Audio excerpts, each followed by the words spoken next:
So section 1.2, we're looking at the nature of science. Like I said, the big goal here that we're eventually going to do is tomorrow we're going to start proper experiments.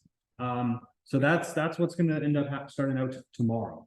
So we use our keywords here, science, theory, law, peer review, and ethics. So we know that science is the second. Here we go. So science is the knowledge, is the body of knowledge based on the study of nature. This should already be in your definitions. You don't really have to write that down anymore. Like I said, I'm trying to limit what you write down. The nature or essential characteristics of science is scientific inquiry. Again, you don't need to write that down, but we're looking for, we're inquiring into science. Inquiry means curiosity, searching. So we use this inquiry as a creative process, and a process rooted in unbiased observations is the key word here. So you don't need to write any of this down, but this unbiased observations is the really key thing here. Like, what does it mean? What does it mean to be like unbiased or biased? Does anyone know? No feelings toward both. You don't really feel a certain way about both really two things, I guess, or could be many. Yeah, that's exactly it. Like unbiased means like you're not swayed to one side or the other, right? You're a fair view into it. There's a reason how if someone comes up to you and is like, hey, your friend just applied for a job at this workplace. You're their friend, like you're kind of biased, right? Like, oh, I probably want to get my buddy a job here, so I'll say some nice things, even though maybe he sleeps in and misses work half the time, right? So you want to, but if someone else who isn't a friend with him knows, well, maybe then they may have a little bit more of an unbiased. But realistically, you want someone who doesn't know him at all, right? So unbiased is no vested interest in either side. So we're looking into scientific theories. So we're going to be using theories to make experiments here. So a theory is an explanation of a natural phenomenon supported by many observations and experiments over time. So whenever we have a theory, cool. Hey, this is what I think happened. I think the dinosaurs were killed by a giant meteor. That's a theory. Well, what's their evidence? Well, their evidence is, we have this big crater in this location. We have remnants of this rock that's this many years old that could only come from space because it's a mineral it has. We see it spread out, and we saw this in like the ice records and so on and so forth, right? So it's added on evidence and lots of observations. So a theory is an explanation of something that's happening. Like, how come the sky is blue? How come hydrogen peroxide? Has anyone ever had hydrogen peroxide poured on like one of their wounds as a kid? Hurts like hell, and then like bubbles up and stuff, right? How come it does that? So it's trying to find reasons why using science. So a scientific law describes the relationship under certain conditions of nature, but does not explain why. So a law describes the relationships, but doesn't say why it is. So basically, the only key part here that you really need to know is that theories do not become laws, and laws do not become theories. A theory explains the why, a law explains how they're connected.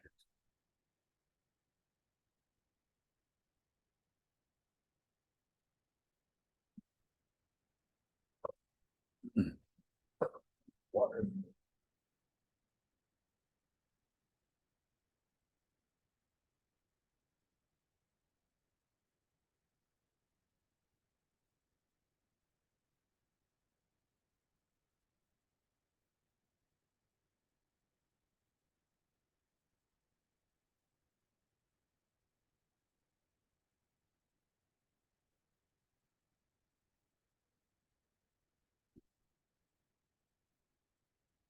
So, for example, here, this tends to be, like we like to provide context here. What's the difference between a law and a theory? Well, a law is if I have like a ball in my hand and I throw it up in the air, what's going to happen to it? It's going to come down, right? So maybe the law is, what goes up comes down. Not quite. What we now know is like the law is gravity, right? We know that on Earth, things are attracted to the center of our Earth, right? Due to the theory of gravity. So we use the theory of gravity to explain the law. We know that if I go to the top of a building and I step off, I'm going to go down, right? The law is I will be attracted to the Earth. We use the theory to explain why that is, though. So I hope that makes some sense there. So the big thing we're going to end up doing here is when we have a theory, we need to make observations and draw conclusions. This is the big part here. And this is primarily what we're going to do a lot of tomorrow. So we need to make observations and draw conclusions. So we need to look at specifically what types of data to collect. If I'm looking at, for example, let's say global warming, I want to see if I want to study global warming. Is the Earth getting warmer or not on average? What type of data do I want? Probably temperature, probably ocean temperature, air temperature. Those seem fair enough. How much ice is on the surface of the Earth? So then we analyze the data. So what we do is we make an observation and we draw a conclusion from it by analyzing the data. So we collect the data, we analyze it, we make a conclusion.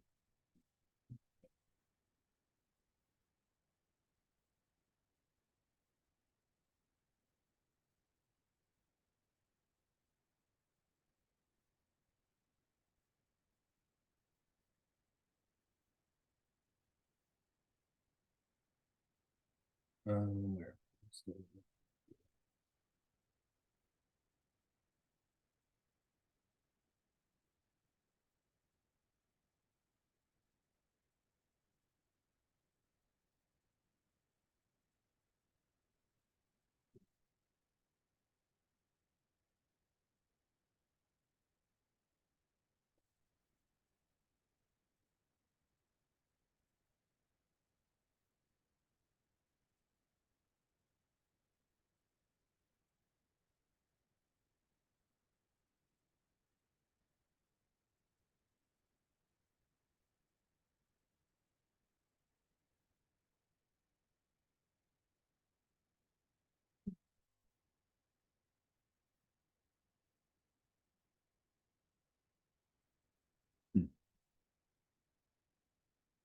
So again, you collect data, you observe it, you analyze it, and you come to a conclusion. So for example, humans have been keeping track of the temperature very accurately all parts of the world for at least a couple decades, if not the last century or so. The airport legally collects that data every 10 minutes, for example. So we know we have very good temperature data.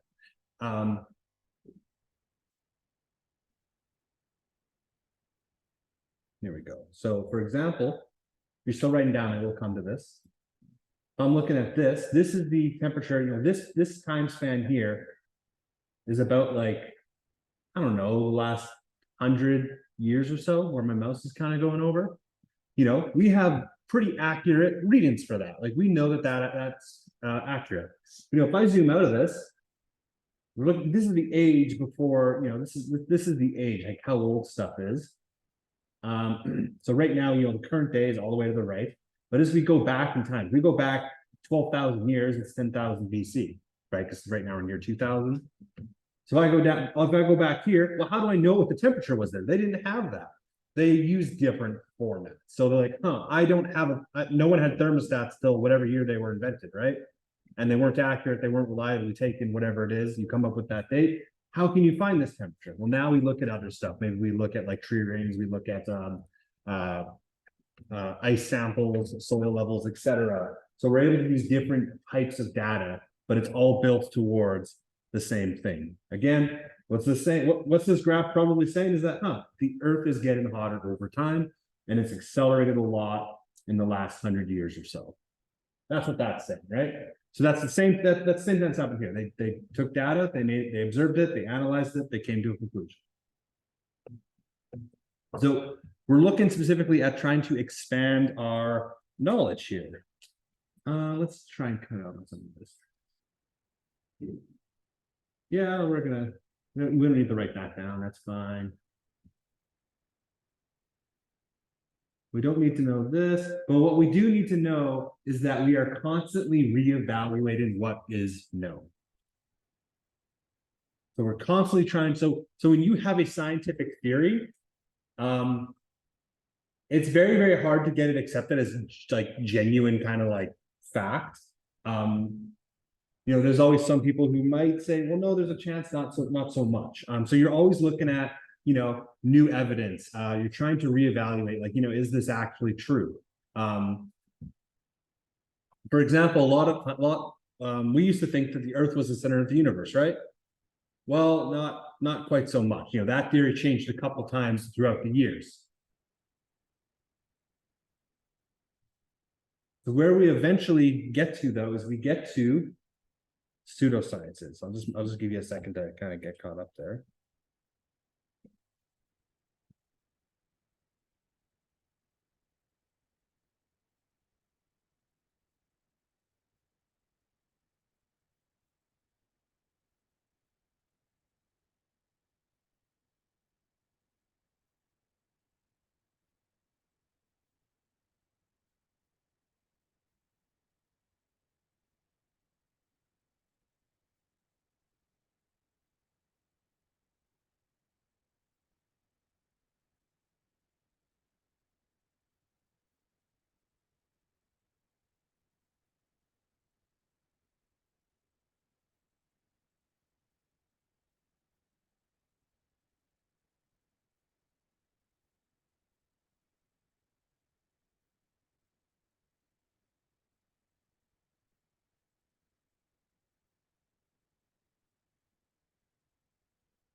I'll give you a second still.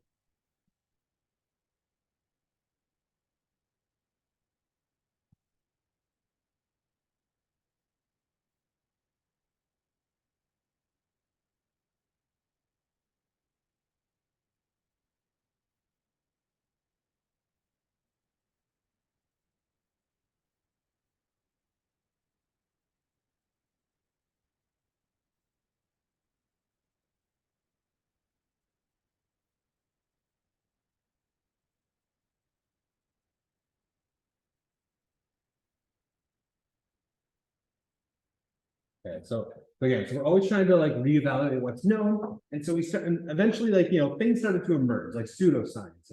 And we'll give you some examples right after this, but it imitates science.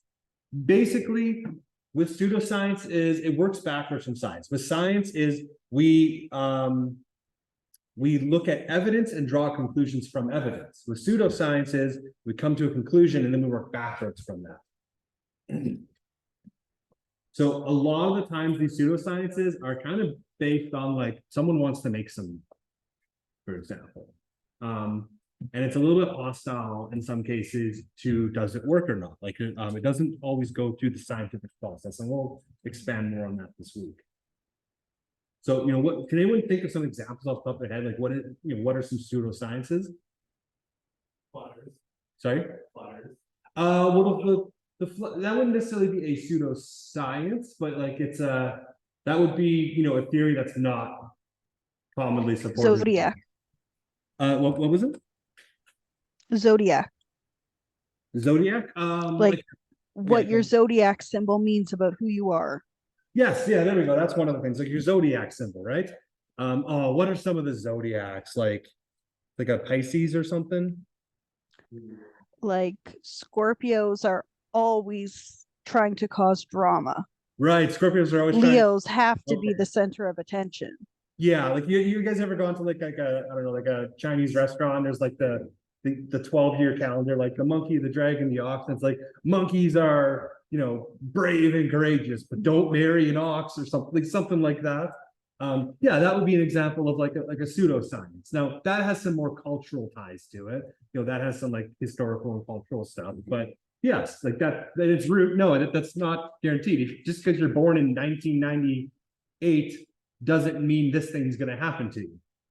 So some examples are like magnet therapy, astrology, like how the planets are aligned is going to change like this thing about my life, faith healing. If you probably have all seen the videos of like those mega churches in the United States where there's this really enthusiastic pastor. It's like, oh, you're cured. Healing crystals like homeopathy, that's like the really, really watered down like essence of dandelion. I don't know. I'm pulling out random words right now, but so these are technically pseudosciences. There's not a lot, if any, evidence to really support the claims that these things fully help a certain thing.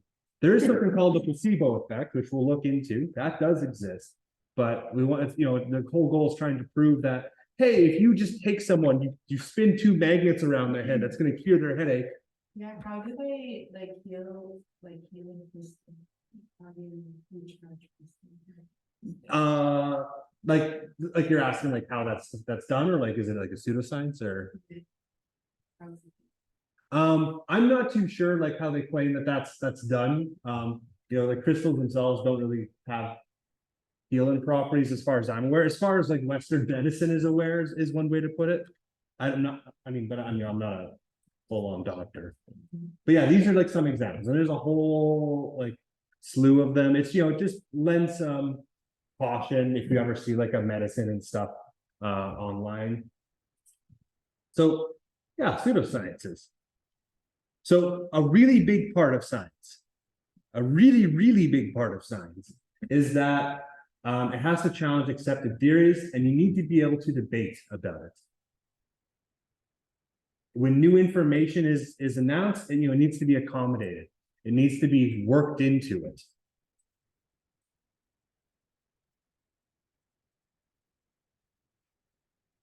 So the really key part here is that science will challenge both accepted theories and new information, and try and see how it fits in.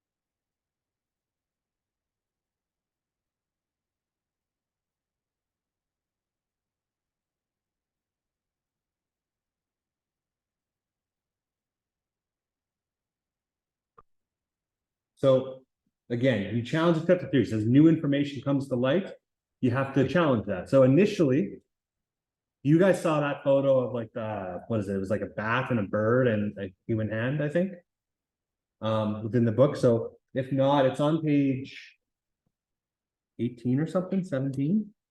What page is that?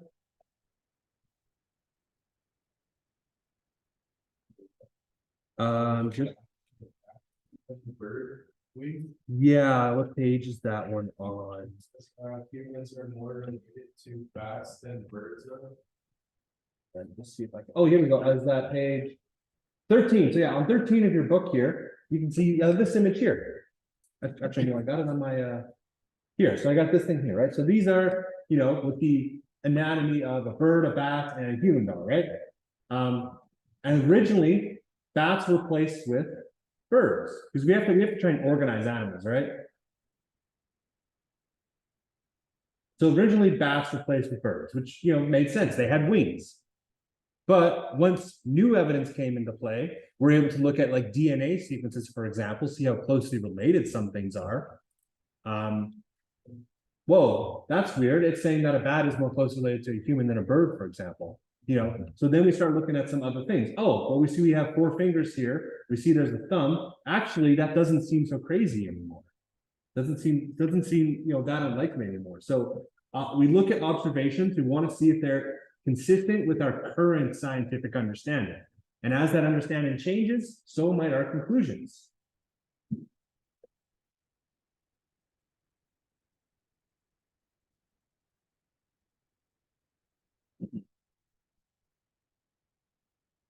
Oh, sorry, I've taken your break. Why don't we take our 15-minute break here? Sorry, guys. We'll come back at 2:25. I apologize about that. So if we keep on going forward here, so again, so we're looking at what happens when we get new evidence. So finally, we test some claims. So we're actually going to look at some data right after this, the last one. So we use what's called standard experimental procedures. Basically, just how we need to have an unbiased observer. You know, if I'm a guy who's being paid by the tobacco company to say, you know, cigarettes are healthy, I'm biased, right? So we try and use experimental procedures as well, ways of tracking that data. So if we're asking like a sampling from like 1,000 people, I would need to change my locations, right? I can't just go to just Saskatoon. If I go to just Saskatoon and I say, hey, you know, I track 1,000 people's hair color, well, that's not reflective of the entire population, right? Instead, I'd probably need to get a bigger sample size and have to get multiple locations. So the claims are based on a large amount of data and observations obtained from unbiased investigation. The big one here is the unbiased. And carefully control experiments. The whole goal here in science is if I do something, if I do an experiment, any other scientist should be able to recreate that same thing.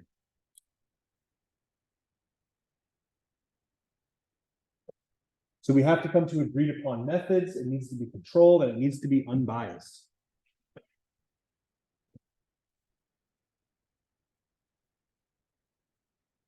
Give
me a second.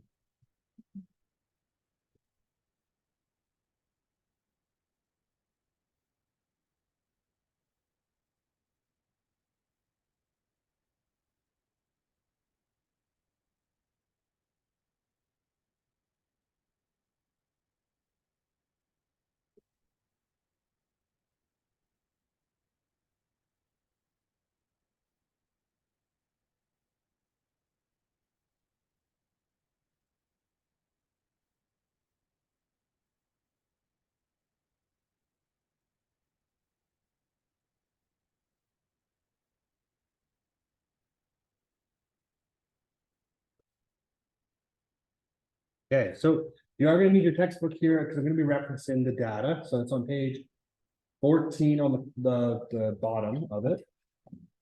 You should find this table here. This is on page 14 of your textbook. So this is a table here. So this is basically a table of data that someone had done about, I think it was college basketball players, if I recall. So it's looking at different divisions and their risk factors for something called metabolic syndrome, which I'm not fully sure what metabolic syndrome is, but it's some type of something. But they're looking for risk factors, right? So what's a risk factor? You know, if you have, you know, if we're looking at risk factors, you know, risk factors for something like a heart attack might be obesity, like a high fat diet, low levels of exercise. Those are examples of risk factors, right? So what this person did here is they looked at these college athletes and they categorized them. They asked them, hey, how many, do you meet this? And maybe one of the risk factors is, do you eat right before bed, for example? I don't know. I'm just coming up with that. Maybe a whole bunch of them said, yes, I do. So this is kind of our data. And specifically what this person is looking for is a couple different things. So we've done our data. Now we come to a conclusion from the data. We don't start with an opinion. We look at the data and we draw conclusions from it.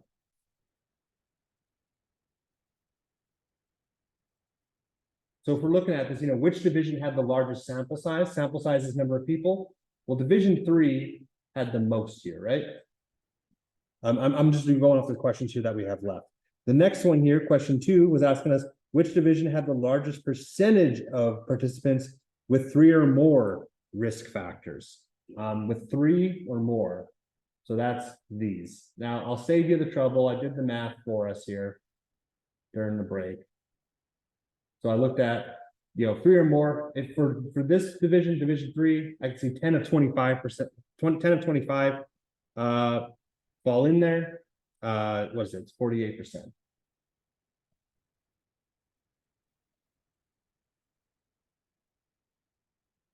Oh no, sorry. It was 10 of 21. 10 of 21. This one here, that's 15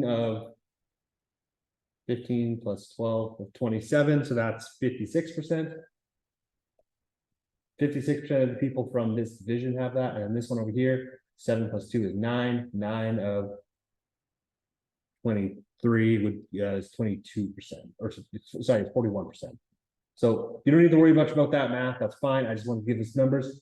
This next question asks which of them has a higher percentage of players? Well, division 2 has the most players with the most risk factors, right? Just based on the numbers there. If we wanted to try and graph this, it would look something like this. Yeah. How do I erase that? Again, this isn't a math class. We're not fully worried much about the math and doing a proper graph. But if I were to try and graph this, it would look something like this. The more risk factors I have, this is the number of people, and then this is the risk. The more risk factors I have, the more people kind of fall in that. We could probably use that to go, oh, well, it seems like the more it seems like a lot of athletes fall under that category. It seems that they have a lot of risk. So the whole goal of this is you can look at data and you can try and draw conclusions from it. You don't start with the conclusion, work your way back. So that's the big thing with science. We're going to practice that tomorrow. Okay. So the next thing we're kind of going to here is what is science? So basically, it undergoes that peer review. So the big thing here, and this is really important, something we're going to need to know, is science has to be reviewed by scientific peers. Did you guys see the news? There was that Mexican alien that popped up. They brought it towards the Mexican government. Did anyone end up seeing pictures of that? So basically, I'll load up a picture here to kind of, because this is a really good example of it.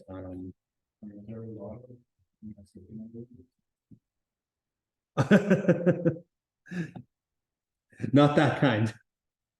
So basically what ended up happening, we had a person who was a genuine doctor. I think he was an anthropologist or something.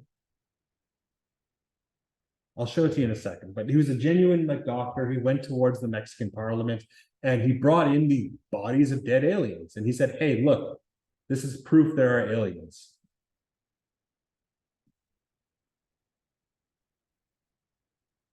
And this was live on TV. So it caused a bit of a stir in the world.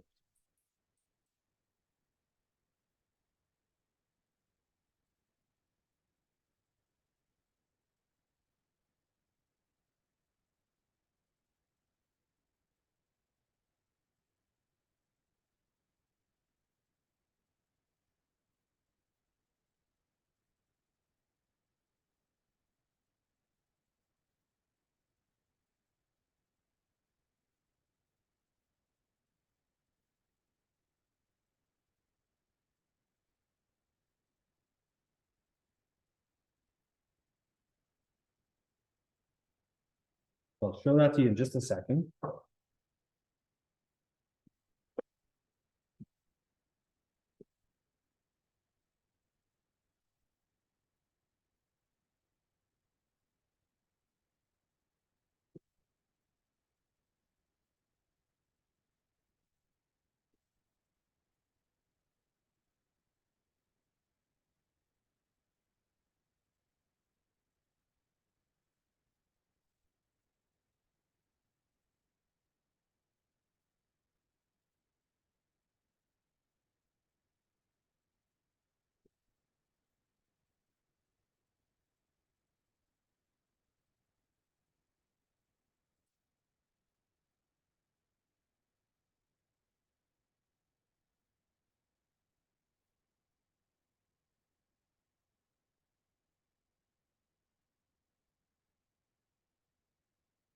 So those aliens, this is the actual thing. In fact, let me see if I can get you another closer up image of it. Oh, I'm breaking my stuff. Images. Here we go. So these things here. So this guy, he is a genuine doctor. He like went to university for like 10 years and studied this stuff. He went to the Mexican Congress and he said, hey, look, these are aliens. I studied them and they're not from Earth. They're not made of humans. They're 1,000 years old. And I did that through carbon dating and stuff. Okay, so this took the world by storm, right? Because like, oh my God, like, this is happening in front of the government. This is cool. He seems legitimate. He was like in the ex-army and stuff and everything. Now the issue is he didn't let any other scientists see this. So what's our trust that this actually is an alien? His word. That's about it, right? So the really big thing is it needs to be, it wasn't peer reviewed. He didn't send samples to everyone else. Like, hey, I'm going to send you a part of this body, or I'm going to ship the body to you. Can you do these same tests that I said I did? And can you prove that they're not human, that they are 1,000 years old, that they're not from Earth, they don't share any DNA with stuff here? Well, no, he didn't go and do that, right? So peer review is very, very important. Now, this is obviously an extreme example, right? But when you look at like small things, you know, if I say that, hey, aspirin is a really good blunt thinner and reduces your heart attack chance significantly. I need to tell you what study I did to prove that. You need to take it, you know, I took 1,000 people and I looked at them for 5 years and what they had heart attacks. That seems, you know, like a fairly legitimate study. You do the same thing. You're going to take 1,000 people. You're going to do the same study I did. If you get similar findings, oh, we probably have some pretty good evidence now. It was peer reviewed. So we use the same procedures and the results should be the same or similar. And it's evaluated by other qualified people. It's done unbiased. We use proper methods.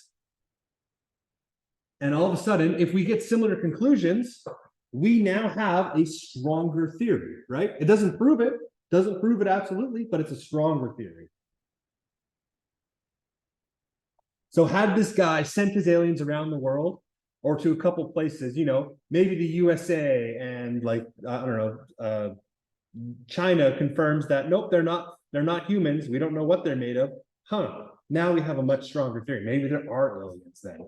But right now it's just kind of a crazy guy who just said, hey, look, I have aliens, but you can't see them. So.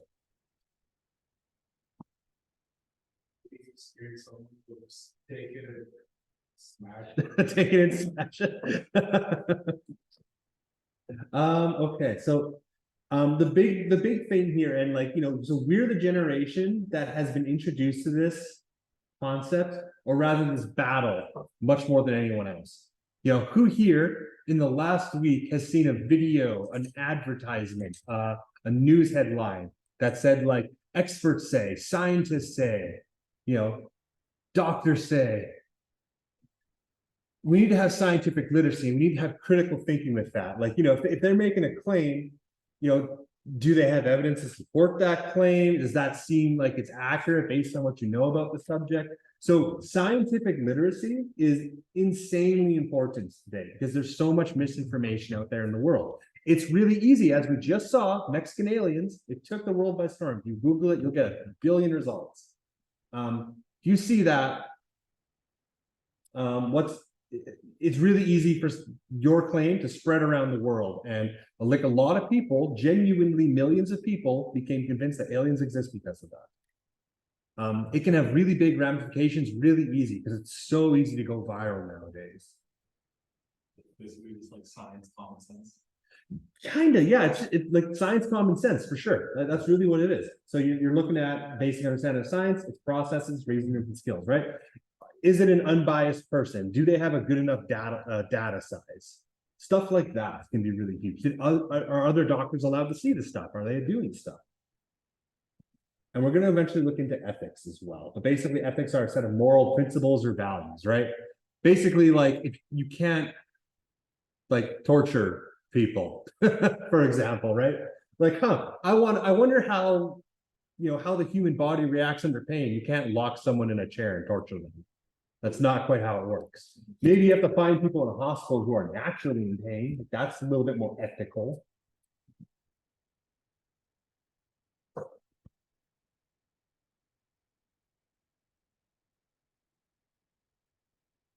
Okay, so tomorrow we're going to start doing an actual experiment. We just needed some of this background information. The key parts here are things like the ethics and the non-biased view and peer review, etc.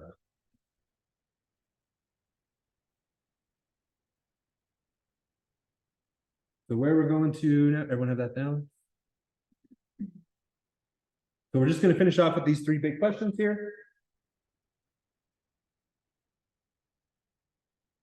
We're going to finish off with these questions. What I'll have you do is I'll just have you write them down now. Literally leave like a couple blank lines in between, maybe 3 lines between each one.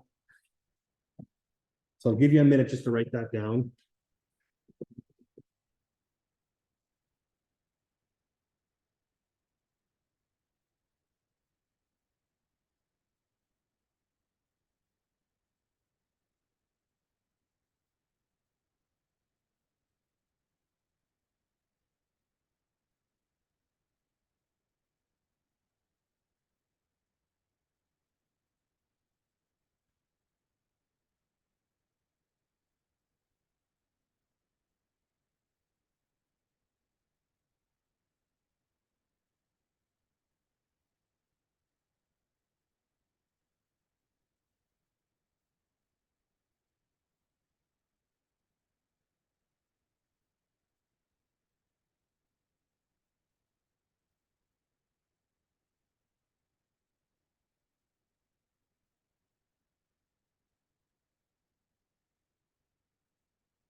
Okay, so we're gonna finish off with just answering these 3 questions here.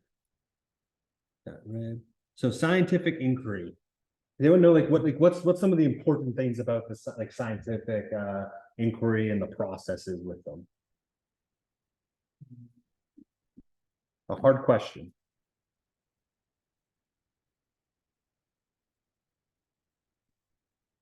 What does all science kind of start with? Research. We ask a question. Yeah. We ask a question and we research it. And then what do? Okay, I've done my research. I have data. We analyze the data to draw conclusions. Is that big enough, by the way?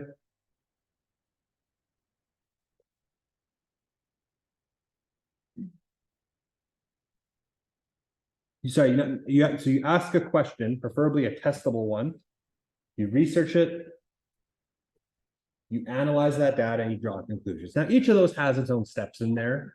Like you want to have an unbiased person research it. You want to have good tests, a large sample size.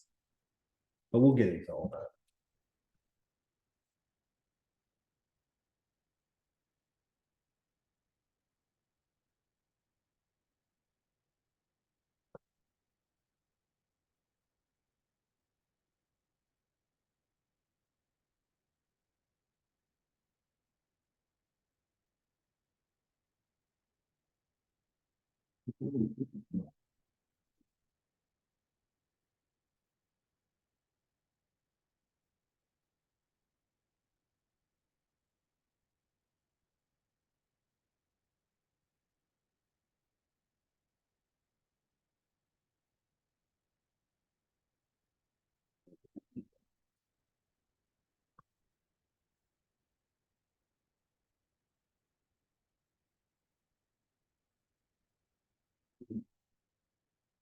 So what are the differences between science and a pseudoscience?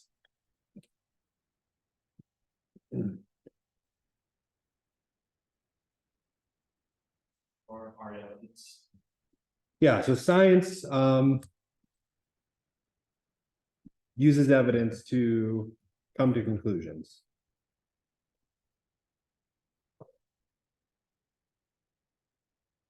Right, so science is based on evidence.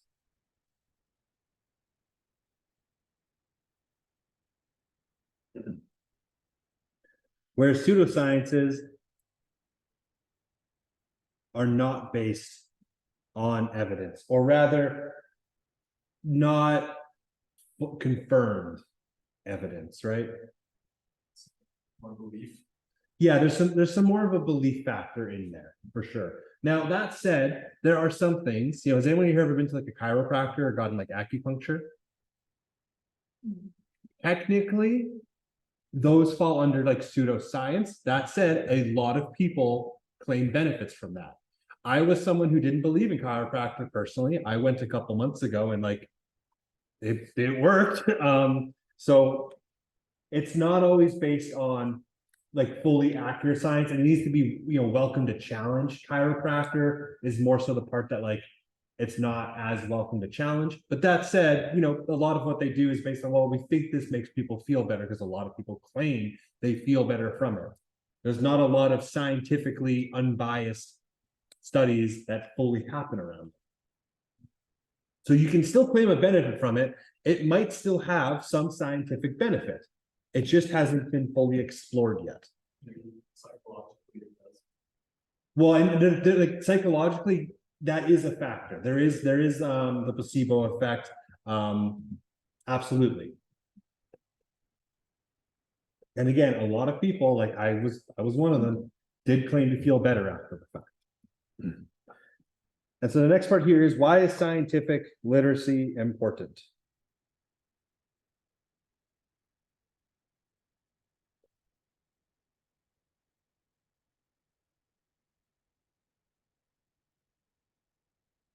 Prove things. So you're not illiterate. So that you're not which? Prove things so that you're not illiterate. So yeah, well, you don't want to be scientific illiterate, right? Because one of the big things is that there's lots of misinformation out there right now, especially today, especially with the internet, especially with social media. It's blown up, right?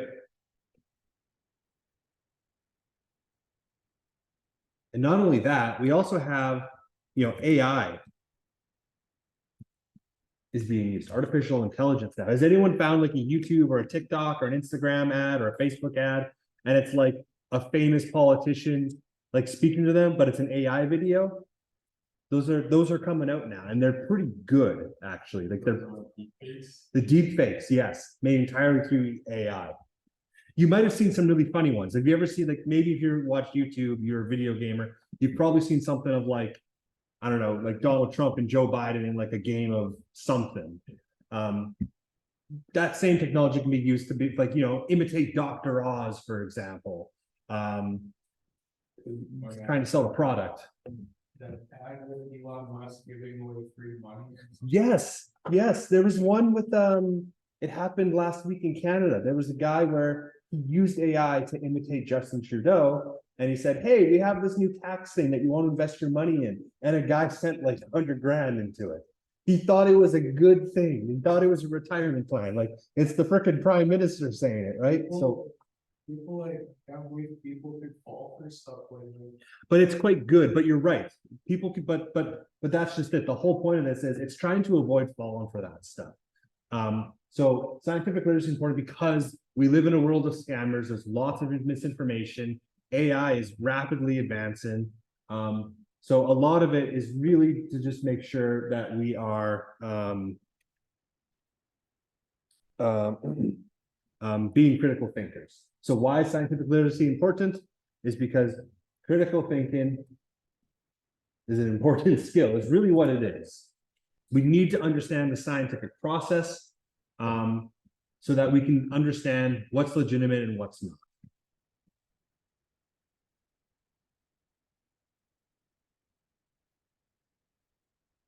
So at some point in this class, we are going to dissect studies, and we're going to try and figure out whether these seem to be legitimate or not. Do we trust these studies, and why? Why is this important? I was on jury duty last month. I was on jury duty for 3 weeks.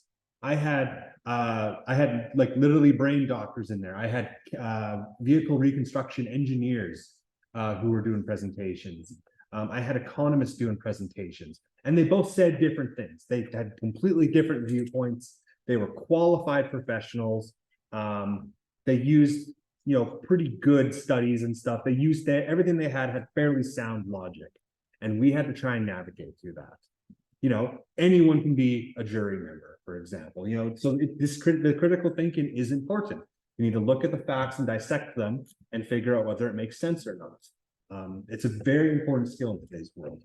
So we're going to end it off there. So like I said, tomorrow we'll get a little bit away from the read textbook, take notes part. We're going to try and do something tomorrow. For those of you online, if you guys have like any fruit, that would be awesome. Preferably one that's not like, rotten or about to go bad. If you guys have like a fresh apple, orange, banana, something like that in your house, or like a vegetable, even an onion, that would be awesome. We're going to do something with that. Can we bring it?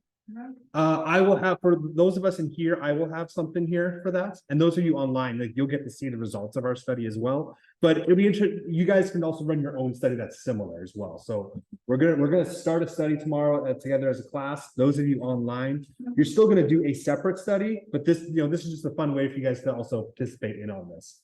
So with that, I'll let you guys go. We'll come back tomorrow here. Reminder, no school on Thursday. Okay, if you have any questions, awesome. Otherwise, have yourself a good evening.